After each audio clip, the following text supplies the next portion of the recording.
This is Bell, getting beaten up by his brother Zane, because he's the only one in his family who doesn't have a divine weapon. For a noble bloodline famous for slaying gods, not having that power is a huge disgrace. His younger sister tries to help him, and the other sister put her flat on the ground. A few days later, he got kicked out of the house for still being useless. But stories about weaklings rarely end like that. One day, he finally managed to come back and went straight to the room of Sarah, the only one who tried to help him in the past. With his face full of tears, he apologizes for not having protected her and hugs her like she came back from the dead. She was completely lost, didn't understand a thing. The piece ended when Zane barged into the room with a smirk on his face full of arrogance, looking for a fight like he always did. Our boy was just like Sasuke Uchiha, not showing any reaction at all. Zane asks if he wants a taste of his punch, and the boy simply told him to try it. The Wish version of Gojo Satoru felt challenged and tried to land the hit, but Bell was faster and struck first. The older brother goes down and gets back up full of rage, immediately pulling out his divine weapon against Bell, who was unarmed.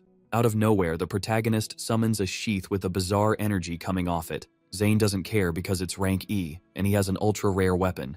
He charges in without any fear, and the unthinkable happens. Using only the sheath, Bell unleashes a sinister magic and summons a blade that cuts Zane's divine weapon clean in half. The tough guy stood there in shock, not understanding where the blade came from if the sheath was empty. Scared out of his mind, he tries to run. Right then, our protagonist draws a revolver and fires a shot that grazes right past his brother's face. Zane looks back terrified and confused, with no idea where all that firepower came from. What are you aiming at? Shaking in his boots, he sees the damage from the shot and bolts out toward his father, Duke Galleon, known as the Sword King. Zane makes his father go after Bell, accusing his brother of making a deal with the devil. Sarah was still in the room in shock, watching her brother turn into a completely different person. Shortly after, the troublemaker comes back with backup warning that Bell was done for. Galleon walks up to the boy and says he broke the rules of the house. The two stare each other down in a tense and heavy atmosphere. The Sword King starts releasing his aura, trying to intimidate the kid, but Bell didn't even blink.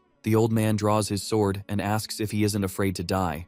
Our boy of few words simply releases his magic, and the kid who used to have nothing now shows off multiple divine weapons. The old man saw it and froze on the spot, trying to figure out how his useless son got his hands on the weapons of the greatest warriors. On the day he was kicked out, Bell gathered what little money he had left and blew it all on weapons. After all, normal attacks were useless against knights with divine weapons. The solution was to buy one weapon of every type that existed and learn to use the whole arsenal. Whenever a monster crossed his path, he wiped the floor with it no problem. It was around that time that a hooded guy appeared out of nowhere after a fight. The weirdo said something strange about trusting a boy with the talent to become a hero, fired a blue light and left something stuck in the ground. Bell went straight for it thinking it was a sword, but to his surprise, it was just a sheath. It was the divine sheath of Avalon, a legendary artifact that held the weapons of the 5 greatest warriors. Bell spent years training hard, until he reached the level of going toe-to-toe with a dragon and proving he had mastered Avalon 100%. In the middle of the fight, he summoned the Shield of Achilles, tanking the attack with ease.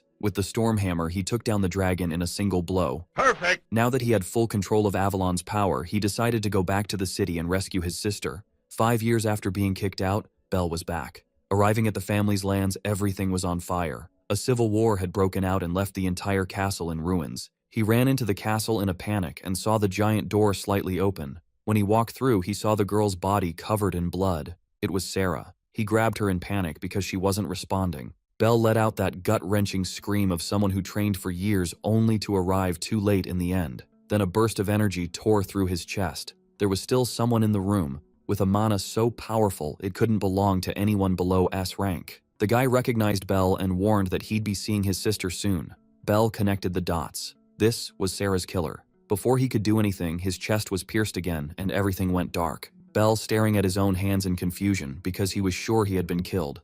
Seeing the priest in front of him and the church's stained glass all around, he realized he had lived this moment before. It was the ceremony from years ago.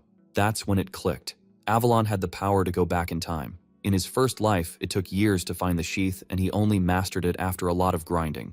Now the artifact was already in his hands from the very start, and with 5 overpowered weapons, the game was about to change. Back in the past, the first thing he did was run straight to Sarah. After crying with her dead in his arms, seeing his sister alive shattered the boy's heart. And then, as you already know, he beat the living daylights out of his brother Zane, and the old man found out he had legendary weapons. From that point on, the former useless son became the family's new favorite. Once the doors shut, Bell finally relaxed. The Duke's pressure had been crushing. He just had to keep getting stronger, though having a child's body made that harder. He needed to hit D rank fast, and to do that, he had to hunt monsters and absorb more mana. So he headed for the nearest forest, planning to kill some orcs. But an orc was already down, its head lying apart from its body. Something else had been slaughtering everything in the forest. The monsters there never stood a chance. A far more dangerous beast was hunting them instead. Its roar shook the forest and warned everything nearby who ruled that place. For Bell, that forest brought back old memories. After being cast out in his past life, he had trained there for a while. Still, something felt off. He'd been walking for some time and hadn't seen a single monster. Then something watched him from the bushes. Soon he found the orcs, or what was left of them. Their bodies had been torn to pieces. It was brutal and completely strange. While he tried to figure it out, a terrifying sound suddenly rang out. Bell spun around, just in time to block an attack already coming at him. The impact was stronger than his own power and sent him flying. This was the last thing he wanted to run into. It was Fenrir. That explained the empty forest. A D-rank monster like this had scared everything else away. Bell barely had any mana left and was only around E rank. If he could have escaped right then, he gladly would have. But one look into the beast's eyes told him running meant instant death. He had to stay sharp unless he wanted to end up as dog food. The next move caught him off guard. The monster was even faster than he expected. He barely managed to throw himself aside and avoid the strike. At once he summoned the fire-spinning pistol. He fired several rounds at the beast, but it dodged every shot. Now he was in serious trouble. His mana was too low, so the bullets weren't fast enough. The gun was useless. He needed another plan. Drawing his sword, Bell rushed in, while the beast came at him with deadly claws. He slipped past the strike and found a small opening. Bell attacked, but Fenrir dodged that too, something he hadn't expected. Now he had to rethink everything. This fight could kill him. At full power, he would have crushed this mutt already. Instead, the furious wolf charged again. Bell knew he couldn't beat that speed, so he braced himself and tried to block. Even then he still took damage. He was getting cornered, and little by little, the beast was overwhelming him. It pressed in, ready to make him its next meal. But Bell had only just been reborn. He refused to die again this soon. He had to call out Achilles' shield. With that, he could defend and strike back. Still, the creature's agility was insane, and it hit him from the side. Bell crashed down and lost hold of the shield. At this rate, the fight was over. He'd end up as that savage dog's dinner. Everything he'd tried so far had failed. Even the hammer would be hard to use. The beast was too fast. That left only one weapon. With no better choice, he used it at once. The beast lunged in to finish him. Bell shut his eyes and focused. Right before the blow landed, he called Aegis, but the attack had already been launched. Then, strangely, nothing happened. A gauntlet wrapped in dark energy had appeared on his hand. He never wanted to use it, but it was better than dying twice. Fenrir came again, moving even faster than before. Too bad the fight was already decided. Bell had become much faster too. With the hammer in hand, he suddenly appeared above the beast. Now it couldn't keep up with him, and the hammer was ready to crush its skull. One clean, brutal hit slammed into the creature. It screamed in pain, its teeth breaking out of place. Aegis was the gauntlet of darkness. It boosted the user's physical power, but it also filled their mind with a voice telling them to destroy. The wolf was still alive, and even angrier. Meanwhile, Bell only grew stronger with each passing moment, and the urge to kill kept rising too. He waited eagerly for the next charge, then slipped past every attack. Now the wolf was the one at a disadvantage, and Bell was clearly starting to enjoy himself. Before long, the wolf was dead. Bell was relieved to end it fast. That weapon couldn't be removed during battle, and the longer it stayed on, the deeper it dragged its user into darkness. Now he needed to figure out why a Fenrir was in that forest. While thinking it over, he noticed something odd about the hammer. It was fully charged with energy. By killing Fenrir, he had gained its traits. Beating strong monsters was far better than farming weak ones. He couldn't wait to test it. Later in the castle garden, Sarah spent the afternoon making something under a tree. At last, her flower crown was done. She hoped Belle would like it, but then someone yanked it from her hands. The girl mocked it as ugly, saying that suited the filthy girl who made it. That nasty girl was Jessica. She asked Spencer what he thought. The strange-looking boy agreed right away. He was only there to follow Jessica's lead. Jessica tossed the flower crown up, and Spencer shredded it with his whip. Sarah hated it, but she couldn't do anything. Jessica was bored and wanted entertainment. With her weapon in hand, she told Sarah to come with her. It was time to practice her aim. She fired at the girl, and Sarah froze in fear. Then Belle stepped in and blocked the shot with his sheath, saying he'd play with Jessica instead. Sarah was stunned. She hadn't even noticed him arrive. Belle added that he wanted a reason to test his divine armament anyway. Jessica had no idea what she was seeing. To her, no mutt had the right to stand in her way. Belle focused on calming Sarah first, promising she was safe now. Then he turned to deal with the spoiled brat in front of him. Spencer stepped up, trying to look threatening. Belle already knew he was basically Jessica's servant, so he faced him proudly as the Duke's son. But Spencer refused to respect a concubine's child. That annoyed Belle. while Jessica mocked him for acting confident after only beating Zane by luck. They were sure Zane had just let his guard down, and since Belle used only a sheath, they took him for the weakest one there. Belle closed his eyes and told her to watch closely. She'd soon learn whether this was luck or skill. Jessica hadn't been ready for that answer. Uneasy now, she ordered Spencer to crush that trash at once, and he was more than happy to do it. Every place his whip touched turned to ice. Belle wasn't impressed. Spencer was a D-rank paladin, and his divine armament was an ice whip. On paper he was much stronger than Belle, who was only E-rank, but Belle was still Belle. Spencer bragged that he'd freeze Belle's legs first, then his arms and body until he couldn't move, and finish by smashing his face with the whip. Belle cut him off, basically reminding him he was just a side character. Spencer snapped back,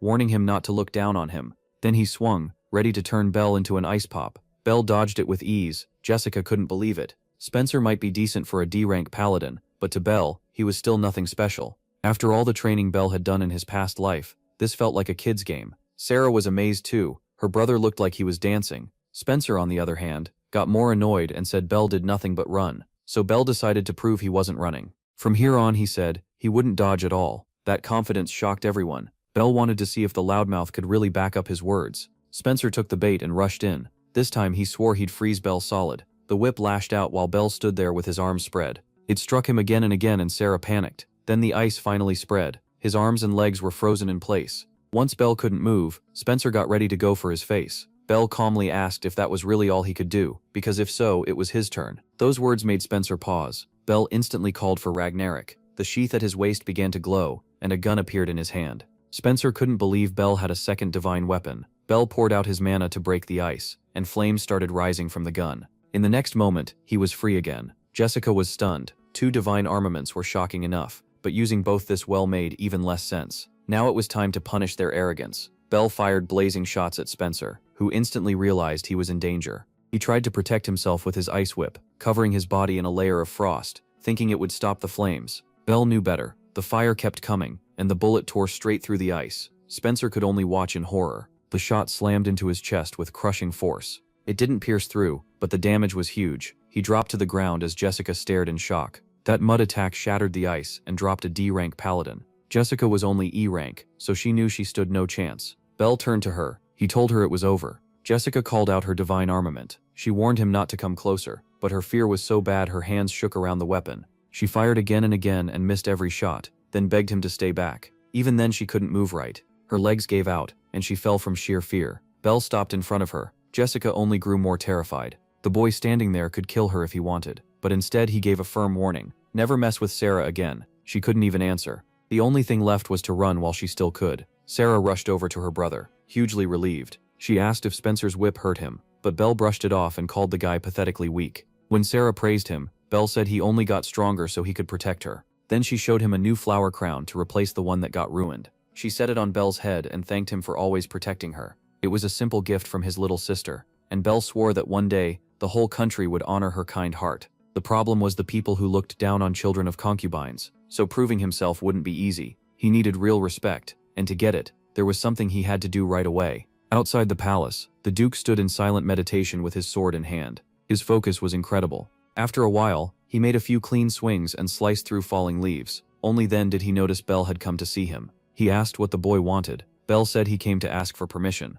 Curious, the Duke asked permission for what? Before answering, Belle dropped to one knee. That level of respect caught the Duke's attention. Belle asked to take the C-rank admission exam. The request clearly interested the Duke. Belle said he wanted to serve the king under his house. His family had duties to the royal family, like escort work and hunting monsters, and doing that was the fastest way to raise his standing in the family. By clearing hard missions, he could earn real recognition, and to get the best jobs, he needed to pass this exam. The Duke saw that the boy's goals were serious, but said it was still too soon. Belle should become a proper paladin first, before thinking about C-rank. Right now, he was only F-rank, and had just gotten his divine ornament. The Duke told him to aim for E-rank first. What he didn't expect was Belle pulling out a fang and asking if this changed anything. The Duke recognized it at once. A Fenrir fang. He immediately asked where Belle got it. Without a word, Belle showed one of his divine weapons. The hammer crackled with heavy lightning. Belle casually admitted the fight was a little rough, but he still managed to tame that stubborn mutt. Seeing the lightning around the hammer, the Duke realized Belle could already use attributes. He'd even beaten a D-rank beast.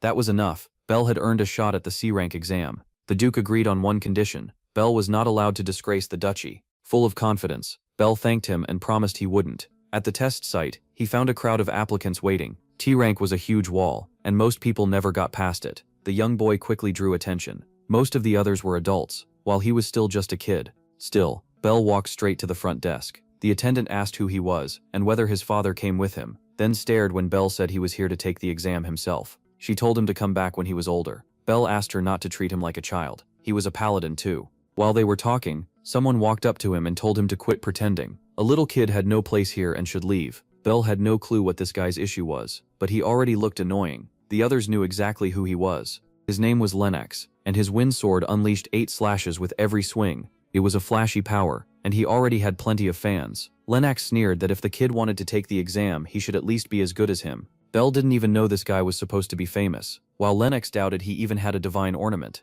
Bell touched the sheath at his waist and said it was right there. Seeing only a sheath, Lennox burst out laughing and said no one could fight with junk like that. The others joined in, mocking Bell's ornament and acting glad they weren't that pathetic. Lennox said he didn't care if some clueless brat wanted to get himself killed, but it annoyed him that Bell taking the exam made it seem like they were equals. As he walked off, he told the little trash to go back to his mother's lap. Once that was over, Bell told the clerk to sign him up. She asked if he was really sure, but he didn't hesitate. To enter, he needed a recommendation from a B-rank knight or higher, plus at least D-rank status. With a proper letter, the issue could be settled. She still thought no one would recommend a child, but when she read it, she saw it was from the Duke of Catastrophe himself. That was when she realized the child in front of her was the Duke's son. Soon, all the applicants gathered in the arena for the exam. The instructor began explaining the rules. First, they'd be sent into a dungeon with a teleport stone. They had 5 hours to return with a jewel of light, and only 3 existed inside. Anyone who brought one back would pass. Lennox was sure one of those spots belonged to him. The other applicants looked nervous, and Bell was honestly embarrassed for him. After the explanation, the instructor asked if everyone was ready. The group answered with confidence, and the exam began at once. Then it was Bell's turn to enter through the teleport stone. The room lit up, and in the next instant he was somewhere else. A moment later, he was inside the dungeon cave. Everyone had been scattered to different spots on the first floor, so Bell had to choose a path. The dungeon was big, but he had more than enough time. Since he was here anyway, he planned to make the most of it. There were plenty of monsters inside, and the more he killed, the more mana he could build. Right away, he gripped his weapon and decided to hunt everything in the dungeon. Elsewhere, the other candidates were already having a rough time with the monsters. They were stronger than expected. Those lizards had vicious eyes and were more than enough to scare weak fighters. Lennox couldn't understand why everyone else was struggling with such easy prey. He cut them down with a smug grin, acting like it took no effort at all. The others watched in admiration, and he kept tearing through monster after monster. Drunk on his own hype, he bragged that he wasn't average like the rest. He even complained the test was boring. The weaker applicants gladly followed him for safety, and Lennox told them they were lucky to witness his talent up close, because people like them were only good for tagging along. After searching the dungeon for a while, the group found a huge door that had to be the final room. Lennox hoped it would finally be entertaining. Instead, they found several D-rank monsters, with the jewels sitting on an altar at the back. One of the beasts started moving toward them. Lennox stepped up, sure he could cut it apart, and unleashed a storm of slashes. But the monster's body was so tough it took no damage at all. Then it struck back. For the first time in the dungeon, Lennox was on the defensive. The hit knocked him off balance, and he was stunned that his attacks had done nothing. The others could hardly believe it either. Then they panicked, because the rest of the monsters turned toward them. The guy from Clava had to fight fast just to stay alive. He landed a solid hit on one of them, and learned right away that normal physical attacks were useless. At the same time, the woman was barely holding on against a flying monster. That thing could launch feathers like blades without getting close. Lennox finally understood how brutal this last stage really was. Each monster seemed built to resist someone's divine power, and against that stitched creature, he was completely helpless. Frozen with fear, he shut his eyes and waited for the end.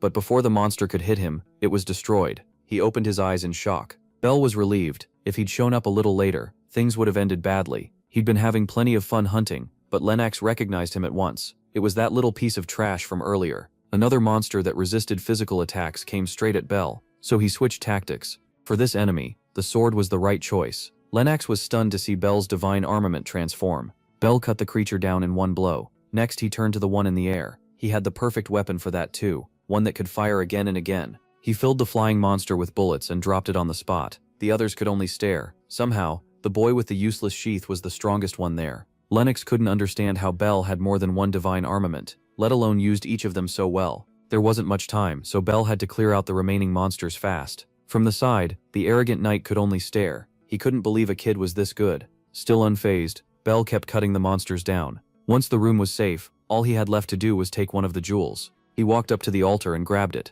The other two rushed over and instantly started praising him, which only annoyed Bell. A second later, they showed their true colors and started trashing the man they had just been admiring. To them, Lennox was worthless next to Bell, and they claimed they had been wrong to look up to him. That whole fight had completely crushed Lennox's pride. Meanwhile, the other two assumed they'd just take the last two jewels for themselves. Bell didn't answer. He simply called out his hammer. He already had the jewel he needed to pass, and now he was about to do something he found much more fun. With one heavy swing, he smashed the altar. The two shameless followers froze in disbelief. They shouted, asking what he had done, then realized the other jewels were gone. Holding up the only one left, Bell told them that if they wanted it, they could try taking it from him. He went on to call them useless parasites who lived off other people's talent, the kind of people who throw someone away the second they stop being useful to them. In Bell's eyes, people like that had no right to call themselves knights. Getting dressed down by a child wrecked what little pride they had left. After that, Bell walked out and left them behind. Lennox actually seemed to take the lesson to heart.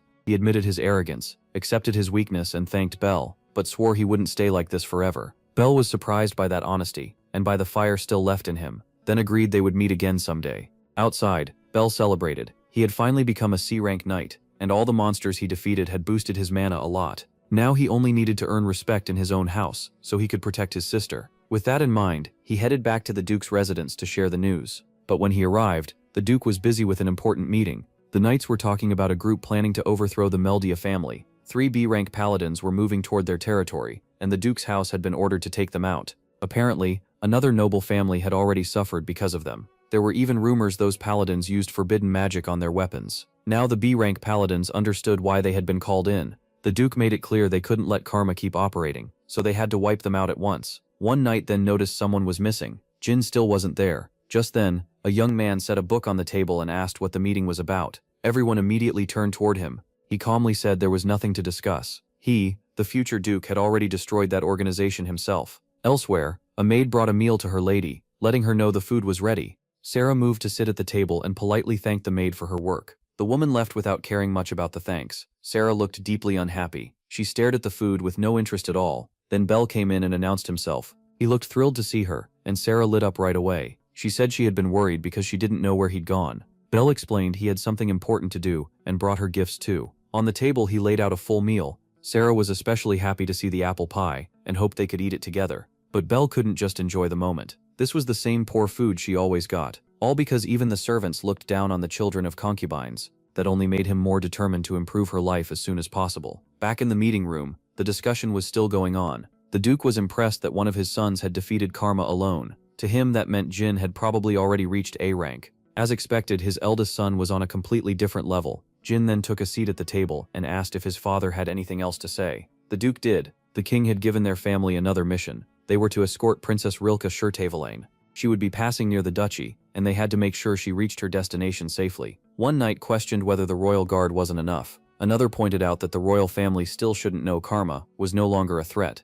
so the safest path would be through Ricotta. While they discussed it, someone else stepped into the hall. Bell asked them to wait before deciding. That instantly drew everyone's attention. The knights recognized him at once. It was Bell. The Duke couldn't hide how pleased he was with his son's talent. So the exam was already done. Bell showed his certificate and confirmed he was now C rank. Reaching that rank at his age was amazing. The Duke then asked why he had interrupted the meeting. Bell said he wanted to propose a different route for the escort mission. One of the knights was shocked that a child had anything to add. Bell explained that the Ricotta route had no monsters, which was exactly why bandits filled the area, and the trip would take 3 days. A different path would be better. One knight warned that area was extremely dangerous, but Bell knew the monsters there well. Most were chimeras and dark horrors. Since both hunt at night, traveling by day would be far safer. It would also cut the trip down to just 1 day. The knight had to admit Bell had a point. After hearing him out, the Duke saw that Bell was confident and knew monsters very well. Now all that mattered was the final decision, because Bell wanted the job himself, and said he could protect the princess. That made the Duke pause and think. Then Jin finally joined in, and the whole room turned tense. He demanded to know why this mutt was speaking in front of them. His pressure was so overwhelming that even the others stiffened in fear. Bell had almost forgotten how frightening his older brother's presence was. Even so, he refused to back down. He brought out his divine armament and said he was completely serious, promising he could escort the princess safely no matter what happened. Curious, Jen asked if Bell thought he could stop him. Bell answered that a knight stands by his word. Jin snapped at him and told him to shut up, acting as if Belle's words were an insult to him. Then Razor, Jin's secretary, and likely a B-rank paladin by now, stepped forward. Jin, clearly interested, ordered his secretary to test Belle. Razor summoned his divine armament too, ready to put the boy down. He intended to teach this child a lesson, the son of a concubine. Even without moving, Belle stayed sharply aware of everything around him. The secretary moved in, ready to strike first, and Belle realized this would be much harder than he expected. Still, he blocked the attack cleanly, which even Razor found impressive. Jin also seemed pleased by what he saw. Belle was fast, but it was still far too soon for him to beat a B-rank paladin. Then the Duke spoke up firmly, and ended it. He declared that Belle would handle the escort mission. Razor asked if the Duke was really serious. But with karma already gone thanks to Jin, the Duke said this would make a fine first mission for Belle. Belle bowed and thanked him, promising he wouldn't fail. Jin kept watching the boy closely, wearing a dark smile that suggested something else was on his mind. Belle's next stop was the royal palace. It was his first time there, and he headed straight for the gate to enter. The guard stopped him at once and said he couldn't just walk in. Belle introduced himself, showed his paladin certificate, and explained he had been assigned to escort the princess. They struggled to believe a kid that young was already C-rank. Once they confirmed who he was, they let him through. Even then, the guards still doubted he could protect Her Highness, but Belle stayed completely focused. At last, the princess's carriage arrived. She took one look at him and called her bodyguard cute. Then she apologized and said she probably wouldn't need his help. Elsewhere, a man on a throne asked whether the princess had already left. His servant replied that she should already be on the road. Along with several guards, the Duke's son was also part of her escort. The man had heard that son was Belle, and that he was still just a child. Figuring the boy must be gifted, he told his servant to stay careful and use the secret weapon if necessary. The servant revealed blades hidden in his hands and said that wouldn't be needed. His specialty was killing people before they even noticed him. Meanwhile, the carriage kept moving. Inside were the princess, Belle, and the guards. The mission sounded simple, but it mattered a lot, and finishing it was key to helping his sister. There was just one problem. Belle felt completely out of place. It was clear he wasn't welcome. Trying not to sound rude, he asked why the princess had said she wouldn't need him. She paused before answering that she didn't like relying on other people. She had her own divine armament, and wasn't as helpless as everyone thought. Belle quickly realized she was even more prideful than he'd expected. The princess turned her gaze back outside. The city carried on as normal. For some reason that stirred something in her. She watched with real excitement, and Belle liked seeing that side of her. Still, his attention made her uneasy. He apologized and said she reminded him a lot of his sister, who would probably react the exact same way to all of this. The princess asked if he and his sister were close, and Belle said they were. They played together all the time. Since Sarah was still little, their games were simple things. The princess admitted she had many siblings, but she couldn't trust any of them. Belle guessed it was because of fights over succession, and felt sorry for her. He told her his own home wasn't much different. Belle said his siblings bully them for being born to a concubine, and with his mother gone, no one is left to protect them. That caught the princess's attention. Belle told her she probably understood that feeling too, and if she wanted, she could talk to him. She shut that down right away. She refused to rely on anyone, especially him. Then she snapped that he knew nothing about her life, and acting like he did was rude. Meanwhile, outside the city walls, someone was watching the road. By nightfall, they reached their destination on schedule, though the trip had worn the princess out. The gates opened, and she was welcomed inside. Still, she had no idea who the young man greeting her was. He introduced himself as Peter, a knight of that kingdom, and said they were glad she had arrived. Belle recognized the name, but couldn't place it yet. He also found it odd that they were met outside the city, while the people behind the ambush got ready, and the princess's escort stayed out there.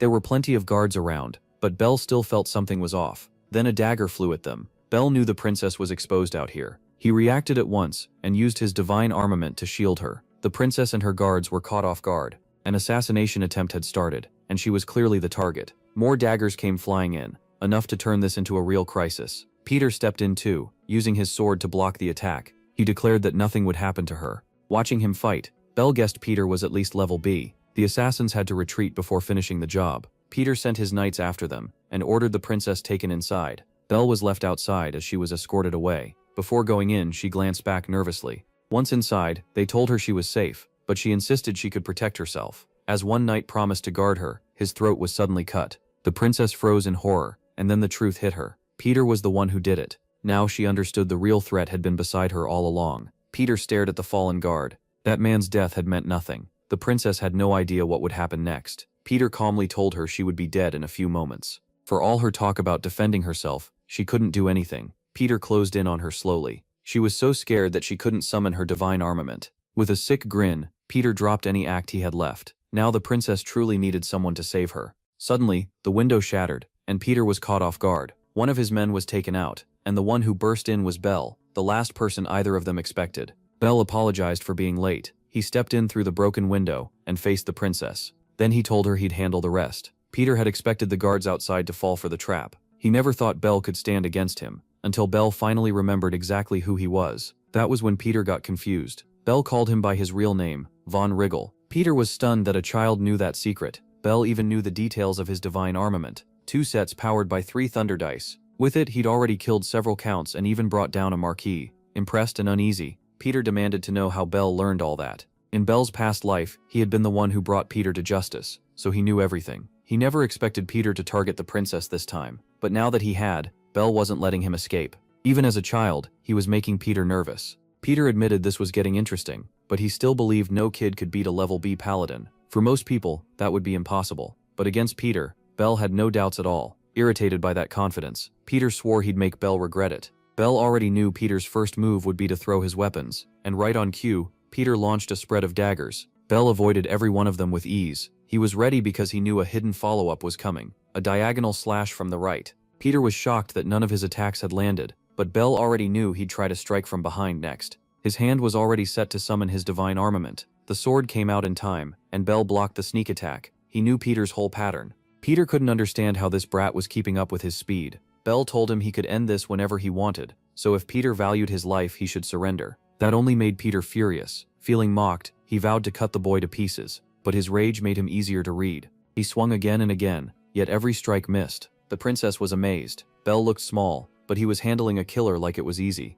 He shut down every attack. Watching him, the princess realized she had misjudged him badly. Then the ring on her finger started to glow. Belle had run out of patience and said he'd finish this now. His next strike landed cleanly. Peter was wounded and forced to rethink his approach. He realized Belle was reading all his movements. Just like his boss had warned, this kid was either unbelievably gifted or hiding something more, so Peter couldn't afford to be careless. So he decided to use his strongest trump card. Belle saw it coming. Peter was about to use his light barrier ability. Even so, Belle said it wouldn't save him. Peter took that as empty arrogance. Then he opened a small vial. Even knowing what it was, Belle tensed up. It contained the tears of the Dragon King. Peter smashed it on the ground, and the effect hit like a powerful stimulant. It was a rare item that boosted the user's mana for a short time. Peter sneered that Belle would regret letting his guard down. He threw his daggers again, but this time they were far stronger. Belle had to be careful, because blades now surrounded him. They hung in the air, sealing him in from every side. Peter thought victory was finally his because Belle had been trapped inside a barrier of light. The force even lifted Belle into the air. The princess watched in alarm. Belle used his shield and tried to break free. He poured its power into smashing the barrier, but the wind it made still wasn't enough. Peter hadn't finished yet. His daggers glowed brighter, crackling with electricity. Energy spread through the whole barrier, and Belle convulsed inside it. Peter said he'd end this quickly. Half conscious, Belle realized he couldn't lose here. Then arrows suddenly flew across the room, striking the daggers. That shattered the barrier completely. Only then did Peter understand what had happened. The princess had finally summoned her divine armament. Belle was risking his life for her, and she refused to stay frozen in fear any longer. Her interference only made Peter angrier. He rushed at her to finish the job. The princess froze again, but Belle only needed that little bit of help. At last, Peter realized he was in trouble. Belle hit him with a deep, clean strike. It was enough to put him down. Belle had won. Peter collapsed and didn't move again. After catching his breath, Belle asked if the princess was hurt. She looked at him sadly, but said nothing. Instead, she walked over to him. Touching his face, she pointed out that he was the only one in the room who had been injured. She apologized, saying he had been dragged into her succession struggle. Belle told her it was fine, and that she really was as strong as she claimed. She answered that she wasn't as strong as her bodyguard. Grateful for everything, she promised that if he ever needed her, she would stand up for him. Belle knelt and thanked the princess. She looked at him with clear admiration. Then she removed the ring from her finger and gave it to him as a sign of thanks and friendship. Belle knew exactly what it was. That ring was no ordinary gift. At last, the mission was over, and no one had died. Back home, Belle was brought before the Duke. The Duke heard the full report about the escort mission. Belle said he had completed it successfully, but the Duke could tell there was more to the story. On Belle's hand was the Ring of Solomon, a gift from the princess as proof of her trust. It was one of the royal family's treasures, a powerful mana artifact. The Duke could hardly believe Belle had received something so valuable, and now he seemed even more impressive than before. The Duke couldn't hide how pleased he was. He told Belle that he would be enrolled in Athens at once. Belle hadn't expected that at all. Athens was an elite academy for paladins, reserved for nobles. Most of Belle's family studied with private tutors instead. By tradition, only those with a real shot at inheriting the house were sent there. That meant Bell was now part of the race to become heir. The Duke ordered him to keep training until he received word about the start of classes, but Bell still had something to say, and his father asked what it was. Bell stood firm before him. He had a request to make. Then the doors opened, and Bell was already outside the hall with his sister, who was thrilled. She couldn't believe this was really her new room. Even the bed was far more comfortable now. The Duke approved it himself. He wanted them moved into the main house so others would treat them with more respect. His sister could barely contain her excitement. Then she noticed his hand looked different. There was a small cut on it. He told her he got hurt during his last mission. That made her worry a little. Still, it didn't last long. They went back to playing, and that lifted his mood too. From now on, Syra would be safe and cared for. Now he had to think about his own future. In 5 years, a disaster would come. His sister could be in danger again, so he needed answers, and he had to find whoever caused it. To do that, he had to become his family's heir. Later, one of Jin's servants came to report something, and waited for permission to speak.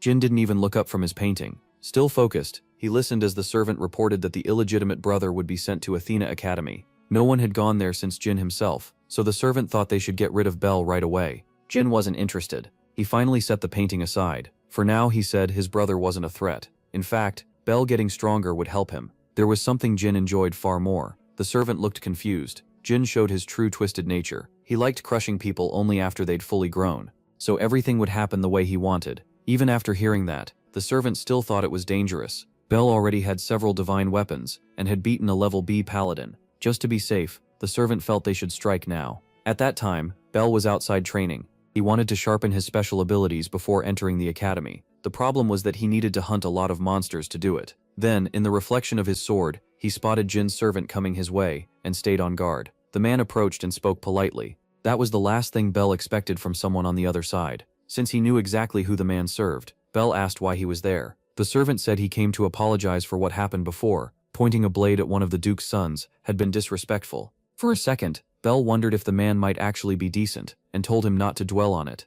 The servant thanked him for being understanding. Then he said there was something else. Bell kept his sword in hand. The servant asked if he wanted to join a monster subjugation mission. It was an odd offer. He explained that Jin and the other paladins were busy with something else. After seeing Bell's skill, he said he wanted to help him improve. The invitation felt suspicious. Bell couldn't simply refuse, but he knew he had to stay careful. Even so, he accepted. The servant thanked him warmly, all while planning to kill him on the mission. Bell asked where they were headed. The answer was a remote place called Ika. Bell knew exactly what that meant. He had almost forgotten, but that place was perfect for a special way to raise his mana. Ambrosia was a rare item that could permanently increase it. Soon the carriage left for the monster hunt. Inside, Bell looked forward to killing monsters, and maybe finding ambrosia too, but that wouldn't be easy. To get it, he had to enter a hidden dungeon. Luckily, he knew where one was. It would appear near the city called Ethica. By the time they arrived, it was already night, so they needed a place to stay before the servant gave the details. Their target was a group of leviathans. Several had been reported in the area, and they were level C monsters. Since it was late, they would begin at dawn, after getting some rest. Bell said he was heading to his room. As he went upstairs, the servant watched him. The man thought Bell was a fool who had no idea what was coming. He planned to make the death look like an accident.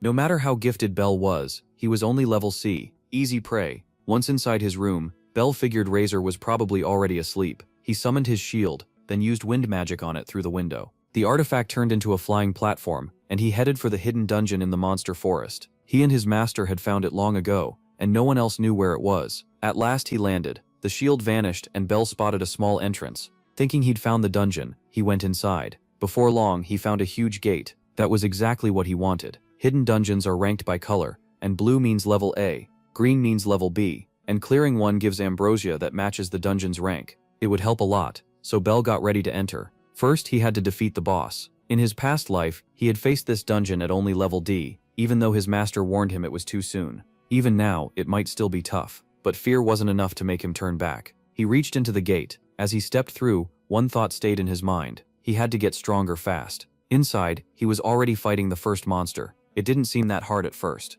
Bell watched the Phantom Knight closely. It was ready to rush him again. Its attacks were fast and sharp, but Bell kept blocking them. While defending, he found an opening and struck when the knight was exposed. Still, the hit wasn't enough. Instead, the impact threw Bell backward. He needed another weapon, so he pulled out the hammer. He landed a solid blow with it, yet the creature took no damage. Normal attacks couldn't break that armor. He had to change tactics. Switching back to his sword, he made the blade shine. This time he attacked with magic. The blows connected. but the armor still wouldn't break. He'd never fought anything like it before, and being only level C made it worse. The Phantom Knight pressed him again. Cornered, Bell had to come up with something fast. If that armor was so strong, then it had to have some weakness, and Bell thought he'd found it. A bullet coated in mana should work. He added Fire Spitter to the attack, and started charging the shot. The Phantom Knight kept closing in, only 2 seconds left. The enemy moved into striking range. Right before it could hit him, the charge finished. Bell fired at the armor, and this time it worked. The blast shattered the armor. The creature dropped, defeated.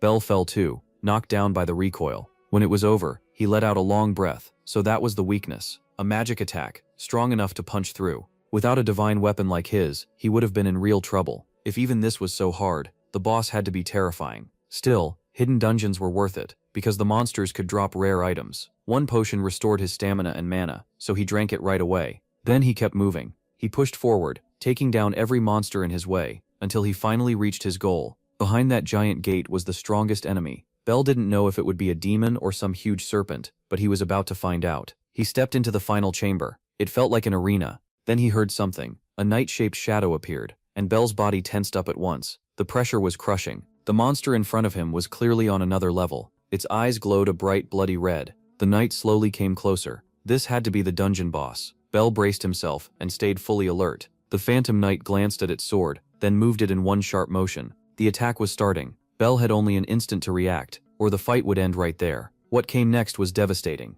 Bell managed to open some distance, but he still had to dodge blow after blow. One clean hit would kill him. The creature turned on him again, forcing him to jump away. That gave him the opening to summon his sword. Now he could fight back. He found a gap and slashed the Phantom Knight across the back, but the armor was even tougher than he expected. Breaking through it wouldn't be easy. There was no time to think. He focused on dodging and went back to the one plan that had worked before. Fire Spitter was still his best option. This time, he would charge it longer, 5 full seconds. He just needed a little more time. The moment it was ready, he fired at the Phantom Knight, hoping this would end it. The blast flew straight at the target and hit cleanly, but to Bell's shock, it did nothing. Then he spotted a strange mark on the knight's chest. Its magic resistance was absurd. Bell was cornered again, surviving only because he was quick enough to keep dodging. Needing more protection, he brought out his shield too. It let him block one direct hit, but the force behind it was terrifying. His hands shook as he noticed something change. The Phantom Knight had switched patterns. This time the attack came from above, a killing blow.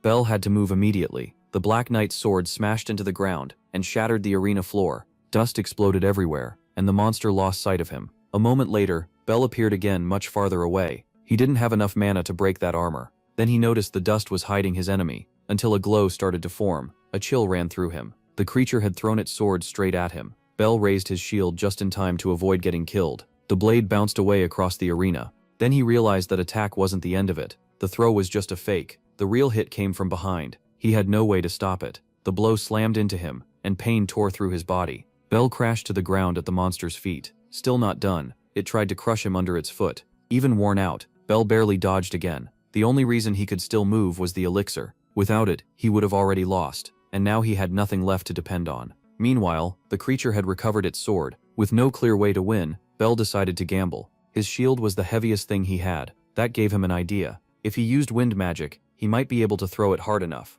For once, the shield became a weapon. In fact, it was now his strongest projectile, but his plan almost failed. The Phantom Knight dodged in a way Bell hadn't expected, and now he was left completely exposed. Nothing remained to stop that sword. Trapped, Bell knew he couldn't dodge this one, and with his shield gone, there was nothing to protect him. His only hope was for the shield's path to change somehow. Then, to the creature's surprise, the shield curved back and struck it. That gave Bell just enough time to slip past the blade. He rushed in at once. This time he changed his approach. Using his hammer, he aimed to finally break through its defense. The Phantom Knight saw it coming, but it couldn't evade. The hit landed with crushing force. The creature dropped, and Bell stood there panting after the brutal fight. Throwing the shield had been a huge risk, but it worked. Now he just had to stab whatever was inside that armor. But he hesitated too long, and the knight rose again. The fight wasn't over yet. Suddenly the armor plates started to fall away, revealing the creature's real form, something Bell still didn't understand. Then the monster reached for a latch on its sword guard, and pulled out what looked like another weapon. It was actually a lock.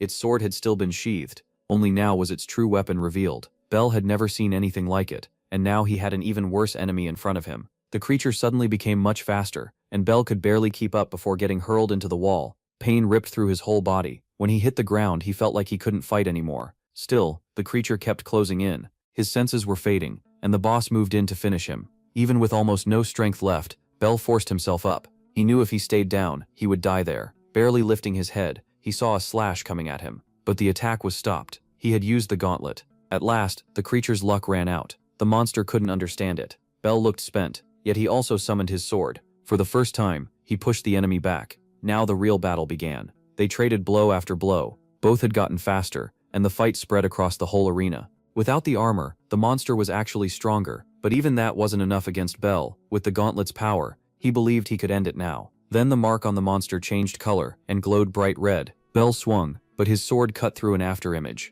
He instantly knew he'd missed, and barely got his guard up in time to block the counterattack. That color change had made the creature even faster, and Bell was under pressure again. Still, he hadn't lost yet, and to win, he needed more power. But the more power he drew in, the more dangerous it became. That strength was addictive. A twisted figure appeared in his mind, and Bell understood the truth. The gauntlet was cursed. To gain its full power, he had to offer his soul, and he was close to accepting. A dark aura wrapped around him, and he started losing control. It felt like he himself was disappearing. The entity whispered that he needed power now. All his pain came from being too weak. That weakness was why others had always crushed him, and why he had even lost his life. It told him he should be tired of weakness by now, and that it was time to take what he wanted by force. Little by little, Bell slipped further away. Seeing the opening, the creature moved in to kill him, but Bell's power had already changed. Their blades met as equals, and the clash sent out a fierce shockwave. At that moment, only one thing drove him: a hunger to destroy. He didn't even care about winning anymore. He just wanted to break everything. The creature was first.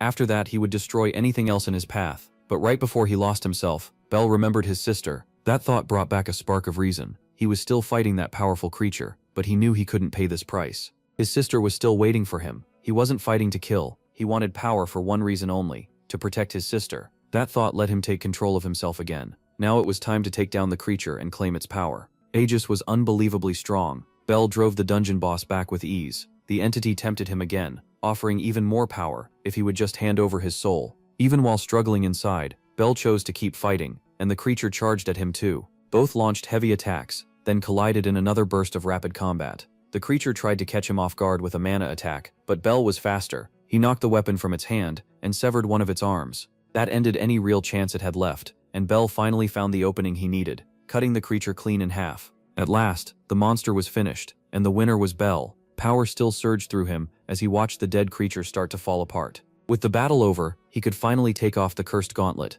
That enemy had pushed him to the edge, and he had nearly lost himself. He knew he had to avoid using the gauntlet whenever possible. Then a small vial appeared before him. It was what he had come for: ambrosia. If he drank it, his mana would rise to the level of a B-rank paladin, enough to use his divine armament powers. He had never seen ambrosia before, so he was nervous. Still, if he wanted a better future, he had to drink it. At first, nothing happened. Then his mana began rising fast. It was amazing. He had reached level B in an instant. Then the pain hit. It was so intense he could barely endure it. His chest throbbed, and his whole body felt like it was on fire. The sheath at his waist started glowing. Not knowing what was happening, Bell collapsed and blacked out. When he woke up, he was lying in the middle of a magic circle, still shaken. He had no idea where he was. It felt like another world. Then a man welcomed him and said he'd finally woken up. Bell realized it had been a long time since they'd last met. Even with the hood hiding his face, Bell knew who it was. There was no mistaking his master. He wasn't alone there either. One girl carried a hammer,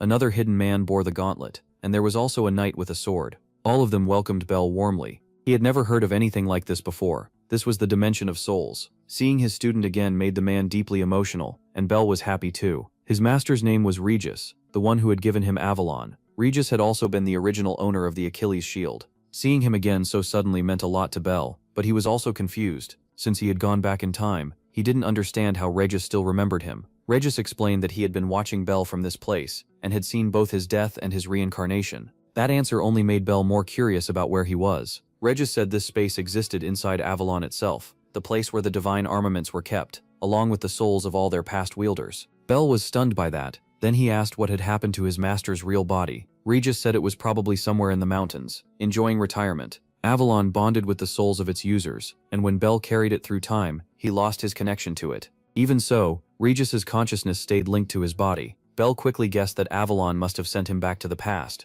but Regis wasn't sure. As far as he knew, the armament couldn't do that. Bell hadn't expected even his master to be unable to explain it. Still, Regis told him he had done well protecting his sister. He praised Belle for that, and Belle felt embarrassed hearing it. Then he asked why he had been brought here. Regis was about to explain, but one of the other souls stepped forward. He complained that they were taking too long and said he wanted to talk too. His name was Riven, the wielder of the fire spitters. Regis told him he wasn't finished speaking with his student, but the man just told him to loosen up a little. He wasn't a stone golem. Belle could only watch, completely confused. He introduced himself to the sixth successor and said it was nice to meet him. The boy paused, thinking. When he tried to shake the man's hand, he realized it was just a prank. Riven was ridiculously laid back. The boy had no idea how to deal with that. Seeing his confusion only made Riven laugh more. He called the sixth successor pretty innocent, and then Charlotte stepped in. She pointed out that the newcomer was still getting used to everything. Riven brushed it off as a harmless joke and asked if Haru agreed, but Haru was far too shy to answer.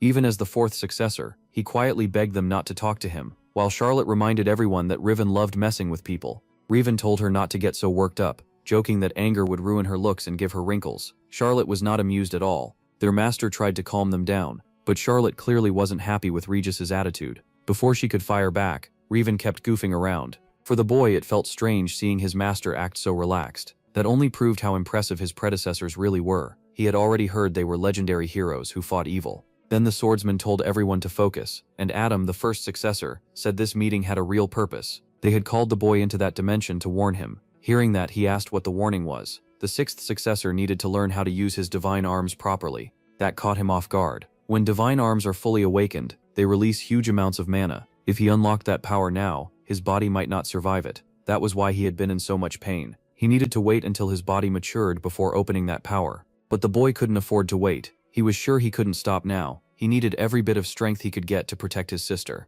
Adam saw that he wouldn't back down, so there was only one way to settle it. He decided to test him by crushing him on the spot. Adam moved so fast the boy had to react at once. Then he realized Adam was already behind him. The blow from the flat of the sword hit him. Adam wanted him to understand that he was still too immature. But he hadn't expected the strike to be blocked. That made Adam reconsider. The boy had grown a lot through his recent battles. Maybe he really was ready. Still, he should start by mastering the sword first. All the successors had been waiting for this. The boy asked if that meant Adam had finally accepted him. Adam said yes. If he limited himself to one power, he might be able to handle it. So he gave him permission to unlock Caliburn's B-rank abilities. The rest, including the A-rank powers, would come later. And those abilities were on a whole different level. The boy said he'd unlock them right away. Adam seemed to like that determination. Riven, still joking around, wished number 6 good luck. All of them hoped he would be able to protect his little sister. Even the quiet young man was watching over him. They would all keep an eye on him from the shadows. Now it was time for the boy to return to his body. He woke up in the dungeon. The pain was gone, but a strange feeling remained. And as he sensed the sword's power, he couldn't wait to test it on the monsters. Frugga already knew what that sword could do. To reach the monsters, they had to travel by boat, and midway through the trip, the young man warned that leviathans would show up soon. That meant it was time to get ready for a fight. What he didn't know was that everyone there was plotting against him. Even the barber was part of it. The job already felt off to the boy. Why send a B-rank knight to kill C-rank creatures? And why would that knight need help? Something was clearly planned, and he knew a surprise attack would be dangerous, so he kept watching the man without letting his guard down. They were told they were getting close, but the area was still too calm. Then he noticed the young man had drawn a knife. The protagonist gripped the oil tightly. After cutting his own arm, the man said they first needed to lure the creatures in. He used his blood as bait, saying it would drive them wild. He was right. One creature appeared almost at once, and then several more followed. Far more than they had expected. Since they were only C-rank monsters, the protagonist suggested splitting up to protect the boat. But the other man refused to leave the boy alone.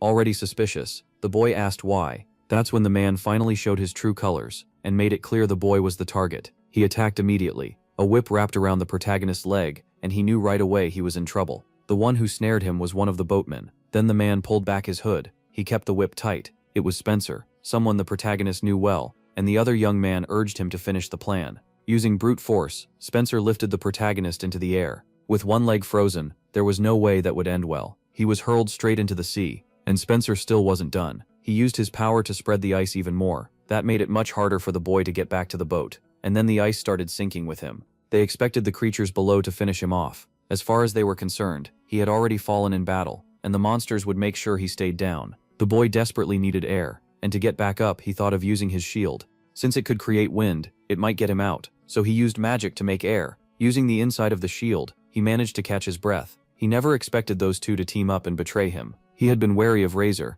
but he hadn't known there was another traitor too. The surface around the boat was frozen, and that wasn't even his worst problem. Too many monsters were circling nearby. First, he had to deal with his trapped leg. His shield should be enough to smash the ice. At last, he broke free, but his ankle was hurt. It must have happened when the whip cut into him. The monsters smelled his blood, and he instantly summoned his sword. He was outnumbered, but this was also a perfect chance to train. It was his first major test since being reborn, and now he could finally use the ability he had just gained. He aimed at one of the creatures first. The sword began to shine. A blast of energy shot out, and more swords of light formed around him, wiping out the threat. It had been a long time since he used this power. He called forth the Starblade formation. Now he could finally enjoy the hunt. More creatures rushed at him, but the flying swords cut them off. They shot straight toward their targets. This was Caliburn's true power. It could summon shining swords that flew on their own and cut just as sharply as the real blade. Before long, the creatures would be wiped out. Things weren't easy on the surface either. They were still trying to kill the monsters while using the frozen water as footing. 5 minutes had passed since the betrayal. By now they were sure the boy was dead. Spencer praised Razor, saying the plan had been brilliant. On top of that, Razor was cutting through the monsters with ease and said he was on a completely different level. He was glad the boy had stayed on his side, or he'd have died like the monsters. Still, he thought the kid could have been useful. Then the ice under his feet began to crack. As the crack spread, he moved in to see what was happening. Instead, he was suddenly attacked. The other young man was stunned. Something huge had happened below the water. A massive hole opened in the middle of the ice. That was very bad news. A gigantic creature rose up, ready to devour them. One of its tentacles shot out of the water. He had to move fast to avoid being grabbed. This monster was B rank, the kind that normally needed several paladins of the same rank to bring down. One mistake could cost him his life, and the creature had more than one way to attack. It launched a barrage of projectiles at him. The knight dodged them all. Now he had to deal with the tentacles closing in. He knew one wrong move could get him killed too. The faster he ended this, the better his odds of surviving. His divine armament let him pour mana into his weapons and release it through each strike. Because of how simply it worked, those blasts hit incredibly hard. He believed one clean attack would be enough to put the creature down, but the monster was smarter than he thought. The knight finally unleashed his strongest blow, landing it right on the beast. But the result was nothing like he expected. The creature had blocked the hit with the body of another monster. That made the fight even worse for him. Now his enemy was completely enraged. His life was truly on the line. He had to fall back to the boat. With the ice shattered, he had nothing left to stand on, and no way to close in on the creature. And now all the other monsters in the water were another problem. They started leaping onto the boat, trying to kill everyone aboard. That forced him to focus on them. Because of that, he didn't notice a tentacle coming until it slammed hard into his face. His weapons were not made for fighting many enemies at once. Worse, the battlefield gave him no advantage, and he couldn't just abandon the boat. He looked out as more monsters gathered around them. The longer they stayed there, the deadlier it became. But even more shocking than the monsters was what appeared next. The protagonist rose from the water, even though everyone thought he should have been dead already. But then he came soaring in on his shield, cutting down more monsters. The protagonist noticed the deceiver was in trouble, and Razor just wanted to know how the boy was still alive. Even after being tricked, Bell still chose to help. Razor, though, had no faith in him. To him, that giant beast was a B-level monster, far beyond what the boy could handle. But Bell was ready to prove him wrong. The closer he moved in, the more tentacles came at him. Still, he wasn't going in blind. He was using Caliburn's power. The floating blades cut down every tentacle in his path. Watching this, Razor could hardly believe Bell had mastered his weapon's special skill. That kind of power should have taken far longer to control. Bell declared that he'd carve the monster up and feed it to the fish. The creature answered by getting ready to fire again. It launched blasts of water, but Bell never panicked for a second. If those attacks landed, the whole boat could be wrecked. So Bell prepared his answer. He changed the shape of the light blades, drawing them all back into the main sword. The scattered swords fused into one glowing blade, strong enough to fire a focused beam of energy. The monster's attack slammed into Bell's counter, but Bell wanted this win more. His strike pierced straight through the creature's body, and he flew past as the blades carved through it. At last, the monster was beaten. After that hit, it was completely out of the fight. Its body had been split in half. Razor couldn't believe the boy had pulled off something like that. When Bell got back to the boat, he made it clear Spencer was next for what he had done before. Jin's servant could already tell this boy would become a serious problem for his master. Even after seeing all that power, Spencer still wanted Bell dead. He snapped that some bastard child would never beat a B-level paladin. As Bell moved in, he was surprised Spencer still thought he could win. Since he had used Spencer in a sneak attack before, Bell figured the man was scared deep down. For a brief moment, the two knights sized each other up, then both attacked. Their weapons finally crashed together. At first, Bell didn't seem overwhelmed, but Razor soon showed the gap in raw strength, sending the boy flying back. There was clearly one fighter stronger than the other. Razor believed that alone would decide the battle. But Bell could already bring out his sword's special power, sending a light blade at him. Knowing how dangerous those blades were, Razor got serious right away. With only one blade coming, blocking it seemed easy enough, but Bell had set it up as a trap to hit his blind spot. Razor used his own divine weapon skill and destroyed the light blade. As it faded, he became sure Bell would never land a real hit on him. So far, the fight looked even, but taking down a B-level paladin was never going to be simple. Bell's mana was draining fast from all those skills. That left him with just one last sword. Razor's experience told him the boy couldn't keep using that power forever. It came with a cost. So he charged in hard, trying to finish it. His first strike missed the way he wanted, but the next blow and follow-up combo landed cleanly. Bell's body was still young and not fully developed, so it couldn't take that kind of hit. The strength gap between them was becoming a huge advantage. He could have used ages to end it, but he was afraid of getting trapped in the darkness. So he changed weapons instead, firing shot after shot at Razor, who dodged every one of them. That was exactly the opening Bell had been waiting for. Razor caught on to the plan and thought Bell didn't have the speed to make it work. What he didn't expect was the next move. Using the recoil from those shots, Bell closed the distance even faster, making his slash land sooner.